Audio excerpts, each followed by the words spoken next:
All right, everybody, here's a new weekly warm-up. So we're gonna start with some cross-body marching. So we're gonna start with the feet right underneath the hips and shoulders. And we're just gonna go opposite knee to elbow, alternating sides at whatever pace or rhythm you wanna attack this with. And we're gonna get to 8 and 8 on each side. When we're done that, we're gonna go right into crossover. So we're gonna take one leg, cross it in front of the other, reach down to the ground with the thumbs pointed back, and then when we uncross, we're gonna open up to a nice tall Y, so the thumbs are gonna be pointed back, and then we're gonna cross the arms again, and cross the opposite foot in front, left in front or right this time, thumbs back. Open up, thumbs back, close it down, cross over, thumbs back. You can go back and forth, 8 reps on each side.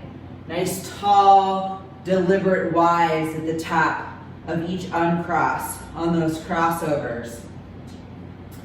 Then we're gonna go to some good morning swimming. So take a hip hinge with a slight bend in the knee. So this is our good morning. We're gonna go overhead into an I position with the thumbs up. And we're gonna wrap the arm around and come back. Swim the arm around and come back. Alternating sides, all the way out and thumbs up. I'll show it to you from another angle.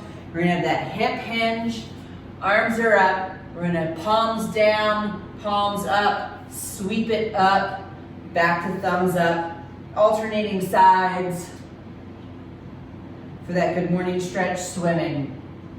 Then from there, we're gonna hinge at the hips and walk ourselves out. So we have a good transition into the next exercise. So we're in our plank and we're gonna come down to our knees and we're gonna do that half kneeling rocking.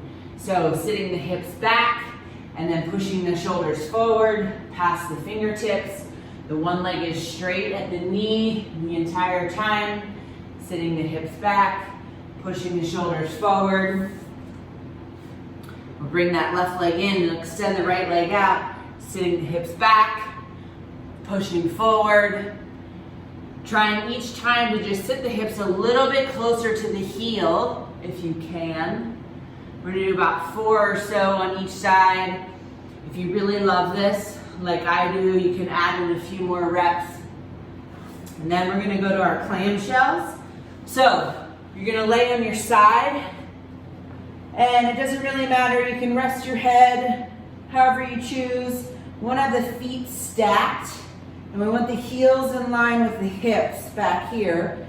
And without resistance, unless you have a small band at home, we're just going to keep the feet glued together and open up the top knee for clamshells. Resisted, you could put a band around the top or above the knee here and open up. Show you at another angle. Again, we're gonna try to get the heels in line with the hips.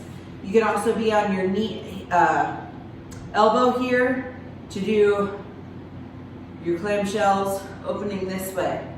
And then the last one we're gonna do is gonna be book opening with some floor tracing. So we're gonna be on one side. We want the knees tucked up nice and high to the chest.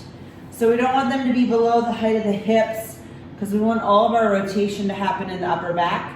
So we're gonna stack our hands right on top of left with our goal of trying to reach the right hand all the way over to the other side, opening up, trying to get the back side of the hand to the floor, the back side of the right shoulder to the floor. Nice, slow and controlled movements. We're gonna do about 4 to 6 from here. On that last rep, we're gonna stay closed, and then we're gonna take that right hand and we're gonna just trace the fingertips along the floor, and we're back to that open position, and then close it back up again. So we're gonna trace the fingertips along the floor, palms are opened up, and then close it back up. And then we're gonna go to do the other side. I'll try to give you another angle. Again, knees are up, close to the chest. We want that rotation to happen in the upper back. So we're gonna go to the book openings first, trying to get the palm of that top hand, or the back side, sorry, of that top hand, touch the floor. and the back side of that top shoulder to reach to the floor. We're gonna do that about 4 to 6 times.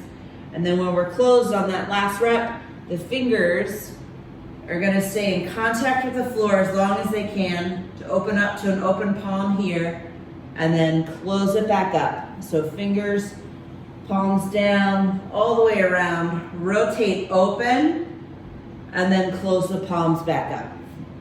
So you can do that about 4 to 6 times as well. And you're gonna run through that sequence 2 times.